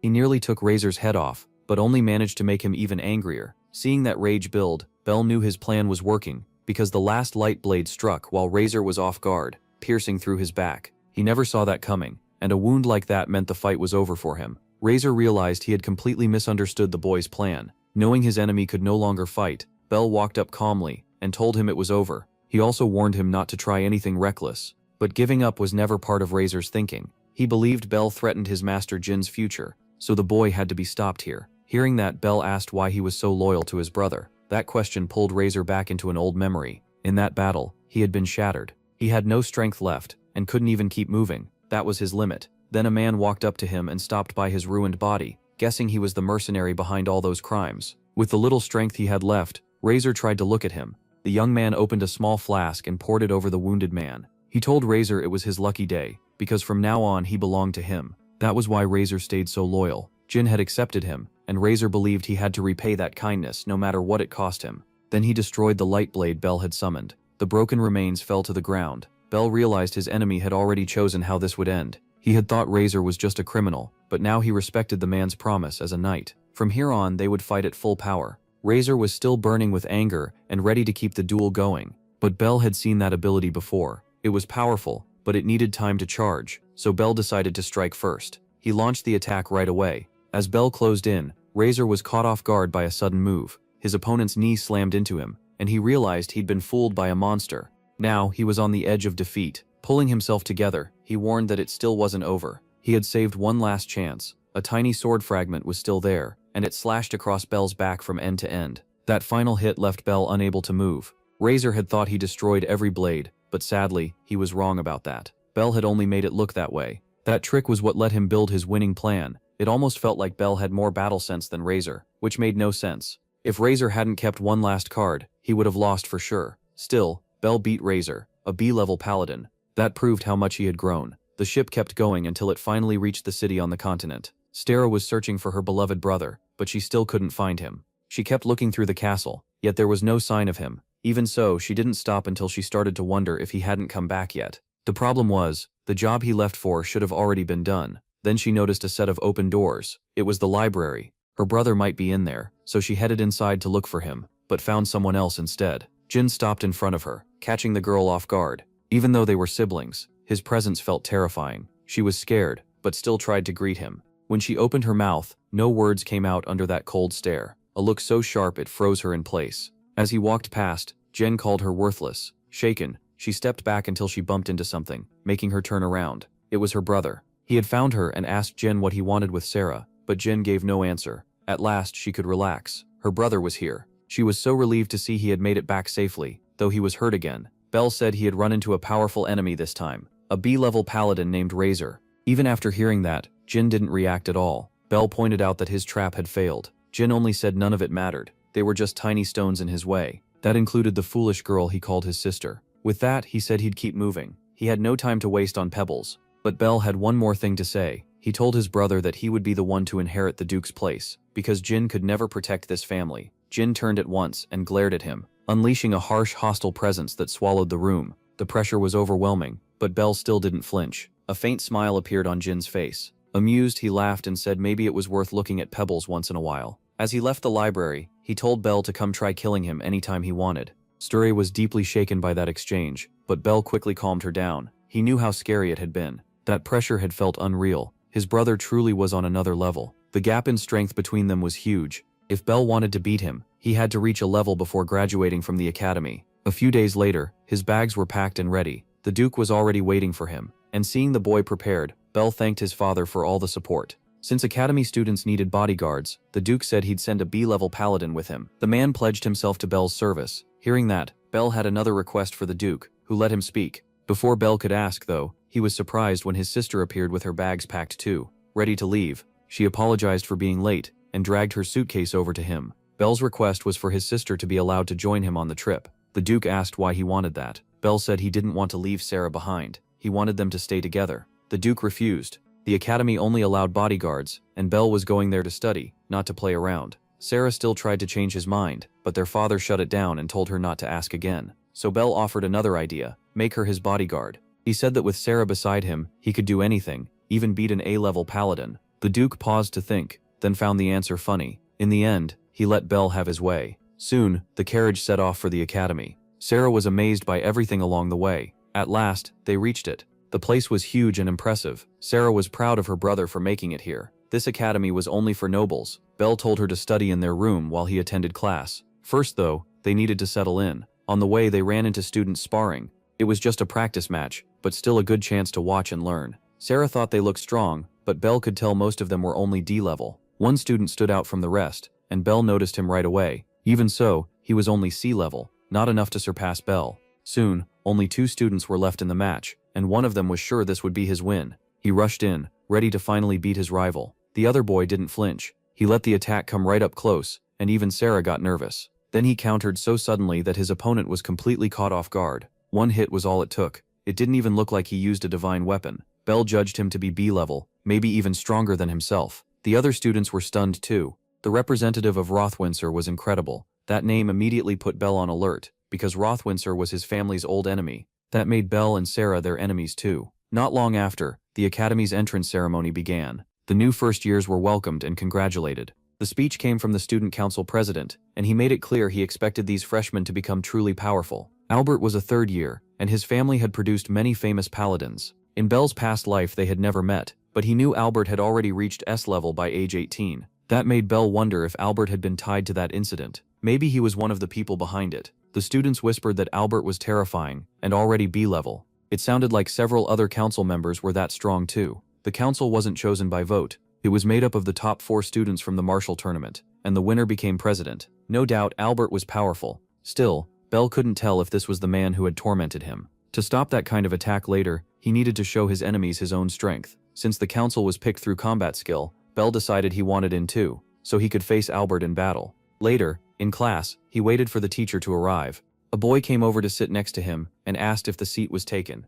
Belle told him it was free. The boy introduced himself as Lime Flexel and said he hoped they'd have a good time at the academy. But Belle caught something important. That last name sounded familiar. Lime noticed Belle's reaction and got curious. Belle brushed it off, saying he was just surprised. A few years from now, Lime would wipe out nobles for personal revenge and earn the name Knight of Retribution. Right now, though, he was only a shadow of that future self. Then Lime asked for Belle's name, and Belle almost gave the truth, before remembering his father's warning not to reveal his house. If people knew his family name, they might favor him, and that would ruin his goal of proving himself on his own. So he gave a false name, Libel Slayer. He planned to hide who he was until he defeated Albert. Hearing that, Lime assumed Belle was a commoner too. Their uniform badges showed social rank. A circle meant commoner, while a star meant noble. Belle confirmed that he was a commoner, and Lime said he was from a commoner background too. At this academy, nobles were the majority, and commoners were rare. Since they were in the same class, Lime hoped they could be friends. Belle liked the idea. A future knight like Lime could become a strong ally.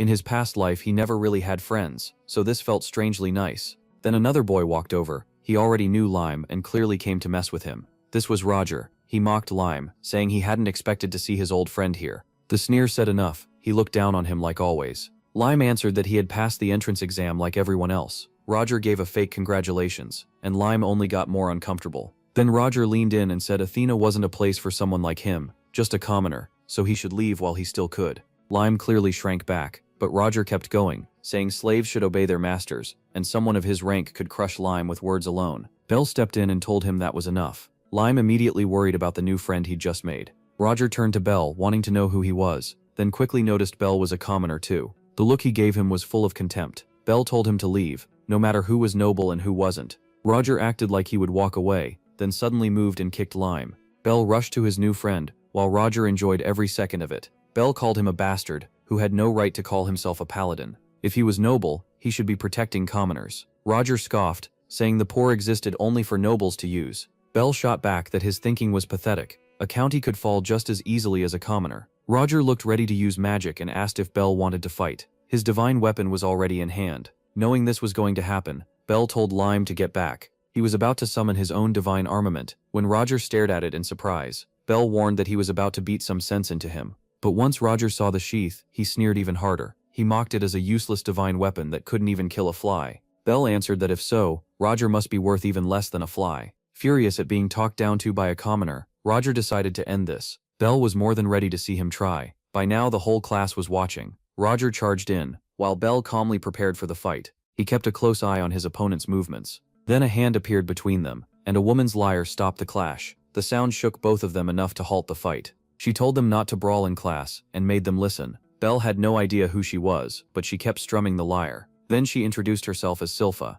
She was from the Helpage family, a marquis house above Roger's rank. Right then, the teacher entered, and told everyone to sit down. Class was starting. The first lesson was a test of each student's power. Using their divine armaments, they had to attack golems, as if they were monsters. The first student rushed in with a sword and struck first, but the golem was too tough. He only left a shallow mark, and it healed at once. Bell noticed that right away. More students took turns attacking, but most were still only E-level and could barely use elemental damage. Then it was Lime's turn. Roger mocked him, saying his spear had no magic, and that he was probably the only F-level student there. Lime charged and drove the spear tips into the target, but like the others, he got thrown back. Roger laughed and called him useless for not being able to use magic. As Lime pushed himself up, Roger stepped forward to show what real power looked like. His divine weapon burned with a fire-like glow. Confidently, he attacked, and his scythe buried itself in the target, leaving heavy damage behind. Some students were impressed, and the teacher praised him as D-level. Roger clearly thought he was the best in class.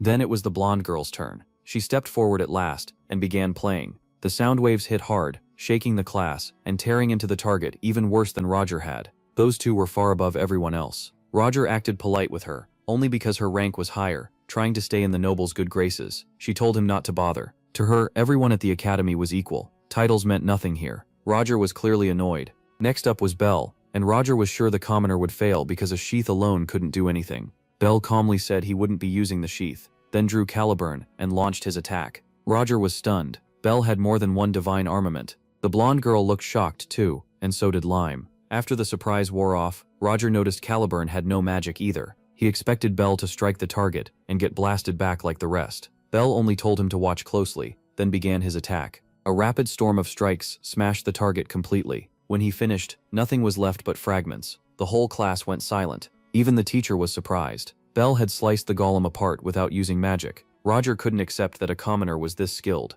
Meanwhile, Lime hurried over to congratulate his new friend. Bell told him it wasn't that hard, and said Lime could do it too. Lime was stunned since he still couldn't use magic, but Bell reminded him his divine armament had huge potential. If he kept going and refused to quit, he could become the strongest holy knight. Those words made Lime blush. Then the blonde girl stepped in between them, and asked how Bell was so talented. She got so close that he started feeling awkward. Other students gathered too. Some said they couldn't even follow his strikes, and one student guessed Bell's sword might be the strongest divine armament among the freshmen. Roger heard that. Nervous, the student quickly changed his tune and said Roger's weapon was stronger. That only made Roger angrier. The lesson ended, and they were told the next class would be a field test, monster hunting in the forest behind the school. Everyone needed to be ready, but the class still wanted to know more about Bell. Roger called for his bodyguard, who appeared right away. The man looked exhausted and sickly. Roger had brought a familiar for protection, and he planned to use it in tomorrow's test. When the knight asked if he really meant to use it during class, Roger said it was fine.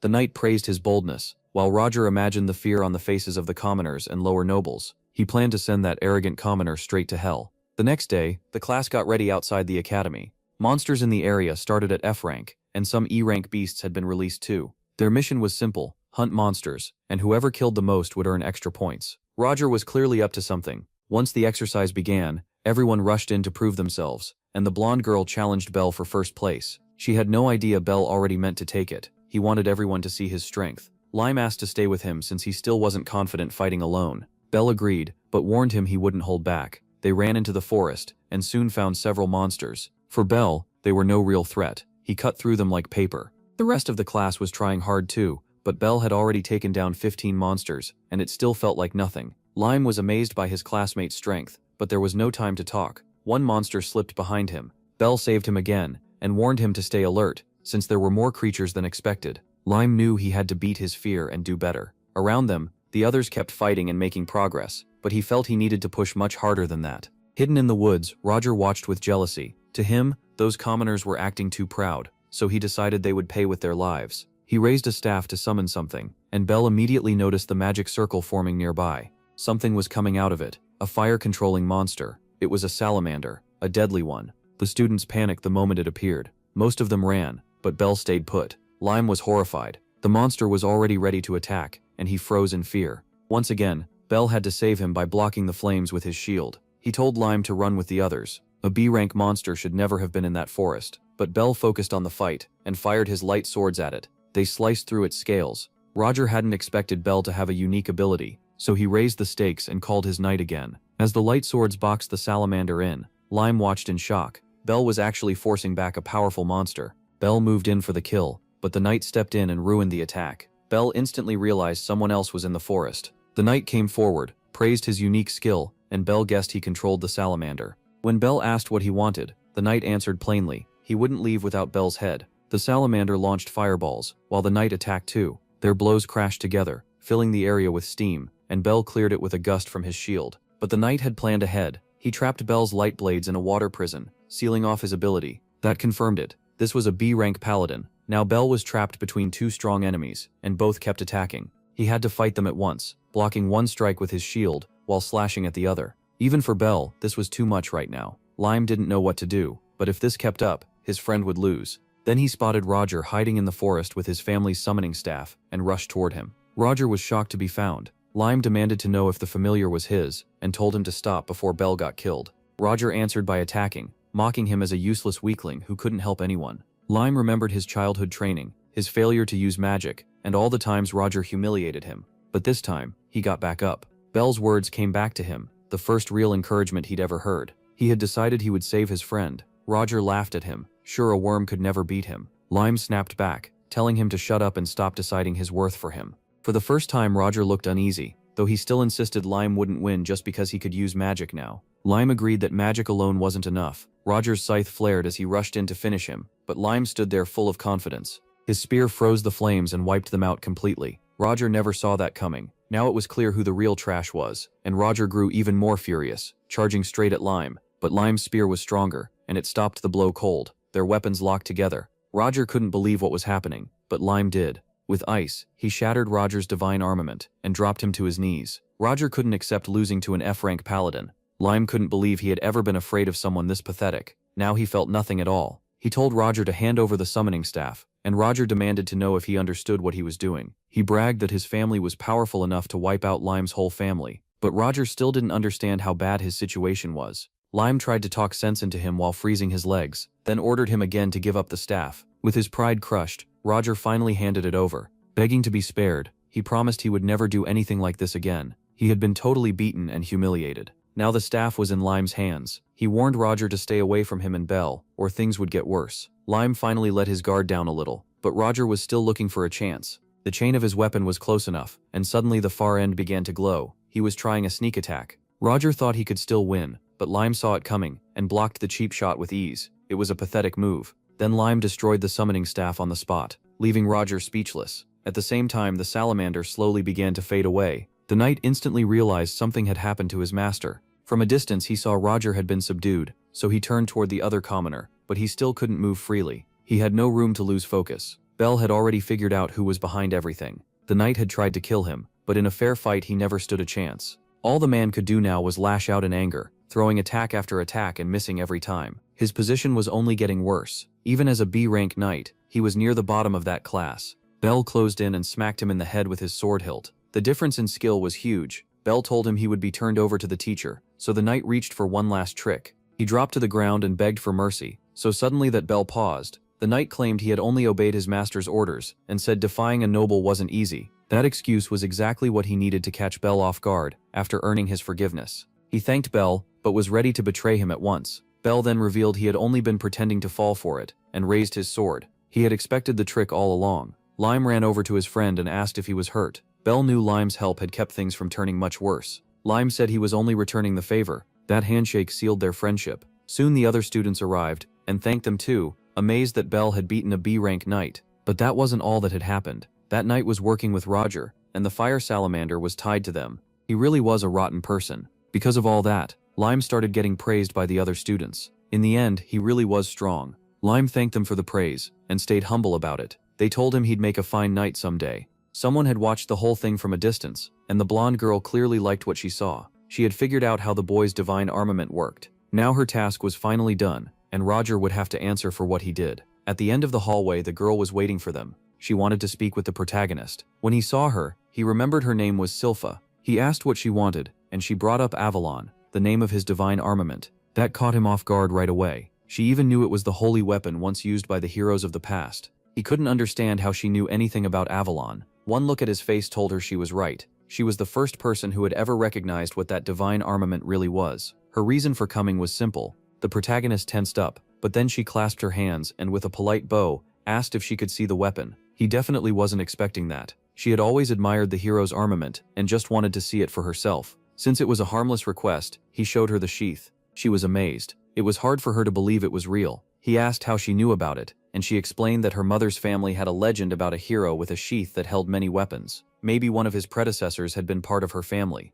Lime still didn't follow all of it, but he understood one thing. His friend's divine armament was incredible. Sylpha was thrilled that one of her dreams had come true, and to thank them she suggested the three of them hang out sometime. She knew a great cafe in town, and thought they should all go. Lime loved the idea, and the protagonist thought exploring the city sounded nice too. He agreed, but said he'd be bringing someone with him. Before long, the group was sitting together in the cafe. Sarah absolutely loved the strawberry pie. Belle was happy to see his sister enjoying it too. Sylpha hadn't expected the protagonist to have such a pretty sister, and the compliment made Sarah blush. Watching her enjoy herself made the protagonist even happier. He was having a great time too. Nothing like this had ever happened in his past life. Then the blonde girl asked everyone to listen up. She was about to play a song for them. Hearing music from a divine weapon sounded exciting, but when she began playing her lyre, it was honestly terrible. She was really bad at it. Sylpha knew she sounded awful. She was only trying to make her friends laugh, and it worked, because everyone found it hilarious, and asked her to keep going. Then she pointed at Lime and said he had to sing too.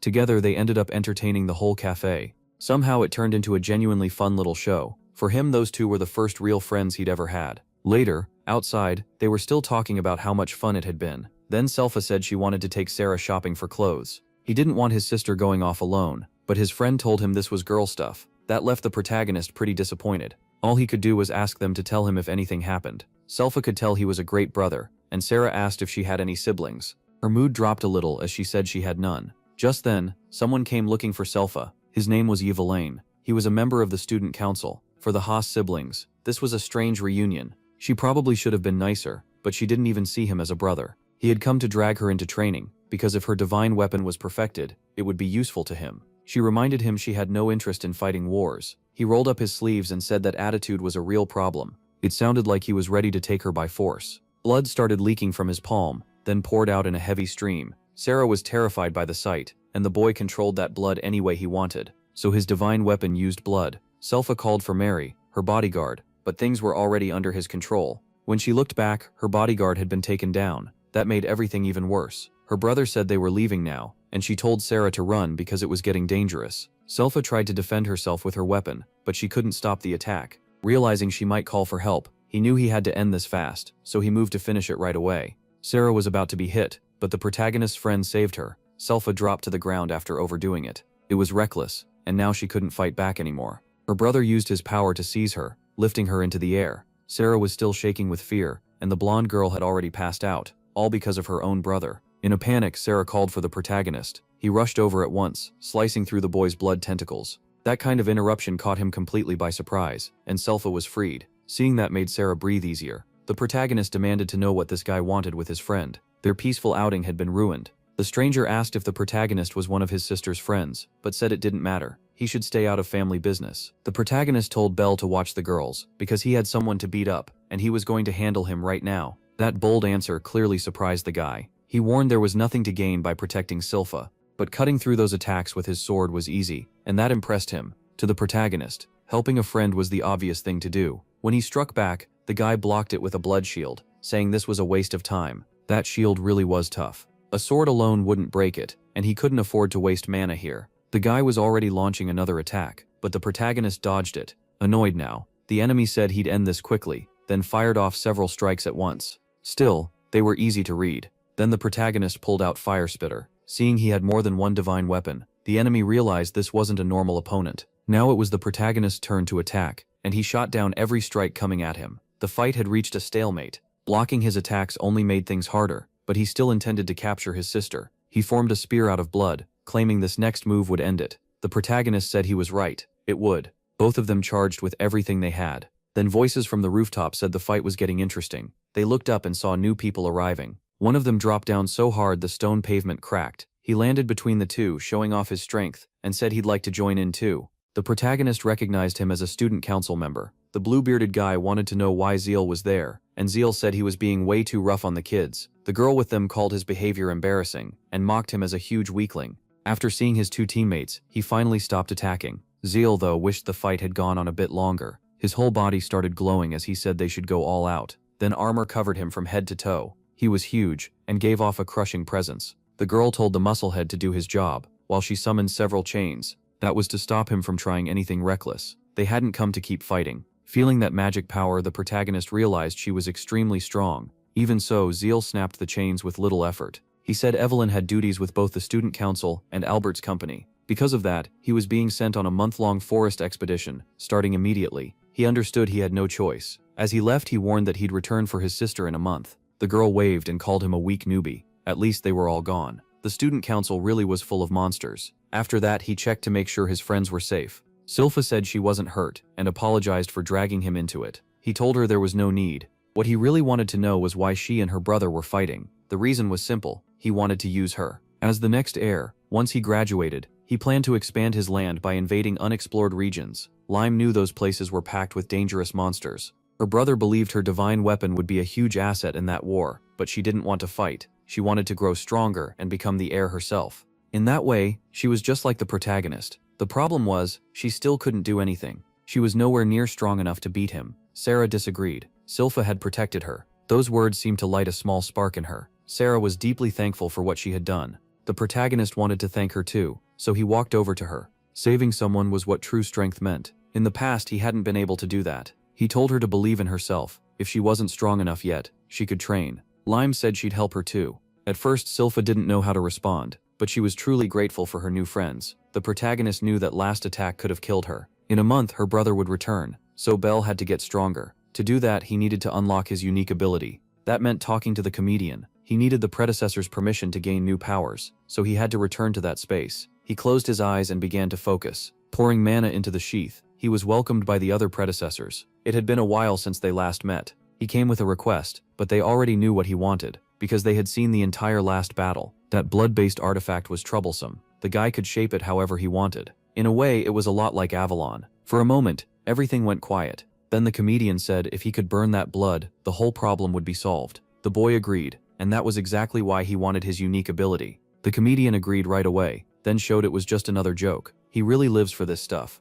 Charlotte told him to quit fooling around. Still, that power is way beyond Belle right now. It's amazing, but it burns through magic fast. If he tried it now, he'd empty himself almost at once. So the comedian set one condition. Before the rematch, Belle had to fire 300 shots a day. Only then would he think about handing over the ability. That sounded impossible. Belle could barely reach 100 shots in one day. The comedian didn't care about excuses. Finish it, then come back. With that, he snapped his fingers. Belle was thrown back into his body, now convinced the comedian was funny and kind of cruel. He quickly figured out the real issue. Using that skill would take about 3 times more magic than he had now. Even the predecessors thought the challenge was basically impossible. There was no clear way for him to boost his magic that much. Still, they wanted to see how far he could go. If he didn't grow stronger, he had no chance of winning. Belle headed into the forest and started firing. He also took down a few monsters. That part wasn't hard, but the grind was brutal. Since hunting monsters was the only way he knew to raise his magic, he kept going after anything he found. His friends were amazed by his power. It helped that they came too. They all wanted to get stronger. That's how she even got Lime to join. The wish to improve was stronger than the fear. Bell really did have good friends, and that pushed him forward. After 100 shots, he was wiped out. Hunting gave him a small boost, but not nearly enough. His progress was still too slow. Then a scary roar echoed through the forest. It didn't sound like an orc, and Bell worried his friends were in trouble. When he found the beast, it was already down, and his two friends were standing beside it. They were celebrating their win. The girl praised Bell's part in it. Bell could hardly believe they had really taken that thing down, but they had. It was a sea-level monster, way above what he thought they could handle. Since they couldn't beat it head-on, they used a smart plan. First, they trapped it with ice. Then she hit it with sound waves, and the ice bounced that attack around it. The combo was incredible. Those two worked shockingly well together. Seeing the result of that teamwork gave Bell an idea too. Now he knew how to fire more shots. Just then, more monsters showed up. A whole pack of orcs like the one from before. That many enemies would be a huge problem, especially since everyone was exhausted. But Bell came up with something clever. He could still fight, and what he did next was beyond what any of them expected. As he rushed off, the girl remembered he still had unfinished business. The predecessors were surprised to see him return so soon. The comedian guessed Bell was here to argue about the deal. Instead, Bell said he'd already finished the challenge. That stunned everyone. There was no way he had done it in one day, and the comedian reminded him he was the only joker there. Bell didn't back down, so they told him to prove it in a fight. He had to fire all those shots in battle, though he could use other weapons too if needed, unless he was scared. Bell actually loved the challenge. He just waited for the signal. Once it came, the match would start, and the comedian was eager to see Bell's growth. The elder gave the signal. Bell already had his pistol ready, but the comedian fired first and hit him. He mocked Bell for being too slow. Against the weapon's original user, speed was everything. And sure enough, the comedian was faster. He was in full joke mode now, but Bell had no intention of losing. They traded shot after shot, and even the comedian looked impressed. Charlotte admitted Bell was amazing, and now she understood why the elder chose to train him. The elder looked proud of his student. Then the shy one said the real fight hadn't even started, and Charlotte didn't like the way he said it. He reminded them the real question was whether Bell could keep firing. Even Adam agreed. 100 shots wouldn't be enough. Bell kept forcing himself onward, but that still wasn't enough to trouble the comedian. He never lost his rhythm. Adam counted every shot Bell had fired 97. Bored that the fight was slowing down, the comedian got ready to finish it. But Bell had one more trick. He brought out the shield. That gave him a little more protection, and made the comedian rethink things. Bell was also about to use wind, channeling it through the pistol. The comedian asked what that was supposed to do. Bell answered that normal bullets were useless now. He powered up his shot with wind, pushing it past the comedian's firepower. Even the comedian was shocked by that. With this combo, Bell could hit harder even with low magic. For the first time, the comedian was actually under pressure. Even Bell's master hadn't expected that move. Charlotte started cheering, hoping Bell could beat the comedian. He asked why Bell hadn't used that from the start. Bell reminded him he'd been tricked before. Now it was his turn to return the favor. Still, keeping that move hidden wouldn't solve everything. Now he had to avoid a storm of shots, and the fight turned even again. Bell had managed to strike the comedian's first bullet, and the comedian's magic was dropping too. Bell stuck to his plan. The battle had become really tight. His opponent was finally feeling the pressure. Time to finish it. But the comedian wasn't easy to beat. He hid inside his flames, making it impossible for Bell to tell where he really was. Without knowing where the shots were coming from, Bell was hit again. Another shot landed, and then another. As long as he stayed hidden in those flames, Bell was completely cornered. So Bell used wind to blow the flames away, and that finally exposed the comedian. He couldn't hide anymore. Bell had a clear shot at his target, but he couldn't fire. Things had gotten bad. The others guessed he'd run out of magic, which left him wide open. But the comedian was out of bullets too. Then came the final clash, and the comedian dropped to his knees. He'd been pushed to the edge just like Bell. Bell had managed to fire 301 shots. After that, he had nothing left. He won by the tiniest margin. Seeing how hard Bell fought, the comedian was genuinely pleased. He reached out a hand to him. Bell had earned his approval, and the weapon's unique ability would now be unlocked. Then he politely helped Bell back to his feet. Bell was truly thankful to be recognized. With deeper knowledge of that divine weapon and a new ability, he was sure he could beat that bastard. The comedian honestly just wanted his student to win. Bell promised he would. A few days passed, and he kept training in the forest. He had to keep getting stronger, and little by little, he sharpened control over his new power. His friends came over to see what was going on. They were amazed by that unique ability, and the girl asked if he could teach them anything too. Bell said the only method he really knew was beating monsters. Still, he did know one way to strengthen the power they already had. Practice every day. His master taught him this. Sit down, close your eyes, and focus. then make that hand sign. It helps magic move through the body more easily. If they meditated like that for an hour each day, their magic would grow faster. It would also refine their control, making it easier to use power in battle. They decided to try it too. Soon, his friends started guiding magic through their bodies. Bell noticed they were improving fast, maybe way faster than normal. He couldn't let himself fall behind, so he chose to keep training. That would also help strengthen his unique ability. 5 days passed, and the group kept at it. After 10 days, they were already sparring with each other to grow even more. 20 days went by, and they still trained hard. Then a month passed, and Bell met that bastard again. This time, he hadn't come alone to take his sister. It had been a while since they last met. Even the girl had grown stronger. The bastard ordered his servant to grab her while he dealt with Bell, and the servant moved at once. But she had no intention of going quietly. She attacked right away with her divine weapon, though the servant was quick enough to dodge. Lime wasn't about to let her friend fight alone, and charged the servant hard. She refused to let him take Alice. On Bell's side, it was time to settle things. First, he asked one question. What exactly was this guy planning to do with his own sister? Her divine weapon was special, passed down through generations. It could control people through sound and turn them into tools for war. That goal was disgusting. To him, his sister was just a tool to make things easier. Bell didn't need to hear any more. A guy like that didn't deserve to be called a brother. The bastard sneered that anger wouldn't make Bell's weapon work on him. Bell was about to prove otherwise. The bastard frowned at Bell's stance, because Bell pointed the pistol at himself and activated his unique ability. Flames aimed straight at his own heart, then spread across his whole body. This was solely incineration, an incredible technique. Even if the bastard wasn't impressed, he could tell this was going to be trouble. The protagonist had grown way stronger, and wings burst from his back, boosting all his physical abilities. Now he could close the distance on his enemy in an instant. The bastard only fired a few shots, but they did nothing. His flames burned through the blood attacks, which the bastard never saw coming. Now the protagonist moved in to finish him for good, charging straight ahead to land a punch. The bastard quickly formed a shield that barely stopped the first blow, but it cracked apart, and there was no way it could block the second one. That gave the protagonist his opening. He smashed him in the face and sent him flying. His blood powers were useless now, and he should have just gone home. But that wasn't everything. He got back up again. His eyes had changed completely, and even his skin transformed, like his blood was boiling under it. That new form made him far stronger, and the protagonist couldn't tell what it was. It was dragon blood.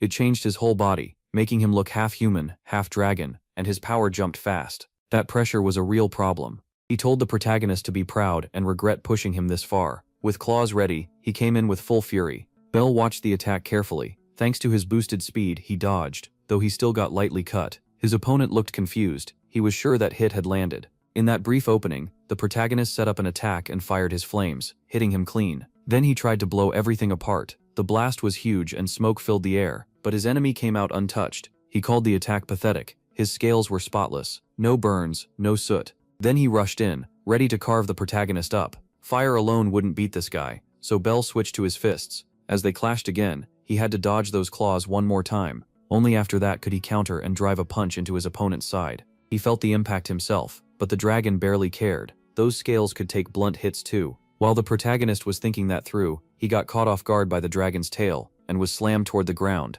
His enemy then prepared a spell strong enough to wipe him out. Bell knew he had to defend himself right away, so he fired a fireball to keep from being hit. But the dragon's attack was far stronger, and a massive explosion burst in the air. The boy was clearly wearing down. He kept pushing, but he was close to his limit, and the dragon could fire attacks like that more than once. That made this fight even worse for him, since he'd need to spend even more magic. Down below, his friends were in another fight against an enemy who was probably B rank. They decided to use a team attack. Their silent enemy simply waited for them to move. Lime was the first to charge, forcing the knight to defend. The boy drove his spear into the ground, and only then did the enemy notice the ice walls had already boxed him in. That was the girl's opening. She rushed in, sending strong sound waves at him. That combo had beaten monsters stronger than them before, so they thought this would end it. But the knight said it was all pointless. He struck his staff on the ground, and a dark magic circle appeared, swallowing the sound waves from the attack until nothing was left. The kids were stunned. With his staff still planted, he prepared a move that could wipe them out. The dark portal kept growing, then spat the absorbed sound waves back out.